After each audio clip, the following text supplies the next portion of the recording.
YCP MLC Duvvada Srinivas ఓ విద్యుత్ శాఖ ఉద్యోగిపై ఆగ్రహించారు. తన కొత్త ఇంటికి విద్యుత్ సరఫరా నిలిపివేయడంతో టెక్కలి ఏఈ మురళీకృష్ణపై మండిపడ్డారు. దీనికి సంబంధించిన ఆడియో క్లిప్ వైరల్ అవుతుంది. ఎమ్మెల్సీ ఇంటికి విద్యుత్ కట్ చేశావంటే నీకెంత ధైర్యం, నిన్ను కోర్టుకు లాగుతా, నువ్వు టీడీపీ వ్యక్తి అయి ఉండొచ్చని ఫైర్ అయ్యారు. అవునండి. ఎలా అండి కట్ చేస్తారు? ఇంటికి వచ్చి నా ఇంటికి వచ్చి ఎవరింటికి వచ్చి కట్ చేశారో కొంచెం ఏమైనా లెక్కల పత్రాలు ఉన్నాయా మీ దగ్గర? మేడం గారికి 4 సార్లు చెప్తాను సార్. నా ఇంటికి వచ్చి ఒక ఎమ్మెల్సీ ఇంటికి వచ్చి నువ్వు కట్ చేసావంటే నీకు ఎంత ధైర్యం అబ్బా? నీకు ఒక 40-50 కనెక్షన్స్ ఇస్తాను, దమ్ముంటే కట్ చేయి. ఇప్పుడు ఇస్తాను ఇమీడియట్ గా. డ్యూ పేమెంట్స్ చాలా ఉన్నాయి, ఎలక్ట్రికల్ బిల్స్ పెండింగ్ ఉన్నాయి, నేను ఇస్తాను. టెక్కల్లోనే ఎన్ని రైస్ మిల్స్ ఉన్నాయి, ఎంతమంది ఉన్నాయి, దమ్ముంటే కట్ చేసి చూస్తాను.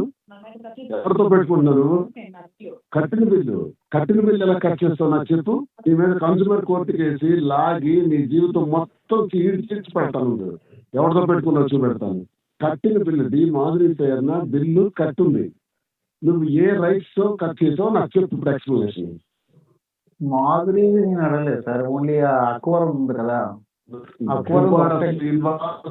శ్రీనివాస్ ఇంటికి ఏదైతే ఇల్లు ఉందో ఆ ఇంటికి డి మాధురి పేరున కరెంటు బిల్లు పేమెంట్ అయిపోయి వారం రోజులు అయింది.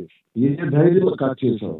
నీ కోర్టుకు లాగుతాను, నీ ఉద్యోగానికి నరకం చూపెడతాను. నువ్వేదో తెలుగుదేశం వాడు అయి ఉండొచ్చి ఇక్కడ నా మీద నా ఇంటి మీదకి వచ్చావు. ఎంత ధైర్యం నీకు? ఎంత ధైర్యమే నీకు? ఇప్పుడు దాంట్లో ఇక్కడ నుంచి పార్లమెంట్ చేస్తాను చూడు. టెక్కల నుంచి టెక్కల్లో ఉద్యోగం నువ్వు ఎలా చేస్తావు నీకు చూస్తాను, నీకు చెప్తాను అయ్యాలా. అవునండి.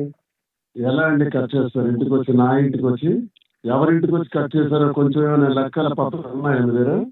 మేడం గారికి 4 సార్లు చెప్తాను సార్. నా ఇంటికి వచ్చి ఒక టీడీపీ ఆవిర్భావ వేడుకల్లో సీఎం చంద్రబాబు మాట్లాడుతున్నారు.